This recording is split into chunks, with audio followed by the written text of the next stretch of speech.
আমাদের আকাবের ওলামা একরাম বলে, তুমি দ্বীনের পথে থাকো একা হলে। কথা বলেন, দ্বীনের পথে থাকো একা হলেও ক্ষমতার লোভ করো না, রাজত্বের লোভ করো না। ইসলামকে বিসর্জন দিয়ে কোনো রাজত্ব হতে, কথা ঠিক না বেঠিক?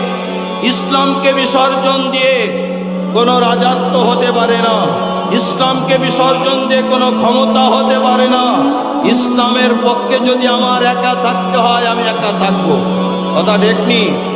যেখানে না দুনিয়ার অবস্থাটা, এক শ্রেণীর ইসলামী দল তারা শরিয়া আইন কায়েম করবে না, আর এক শ্রেণীর ইসলামী দল বলে সিট যদি একটাও না পাই তাহলে ইসলাম বিসর্জন দিয়ে কোনো রাজনীতি চলবে না।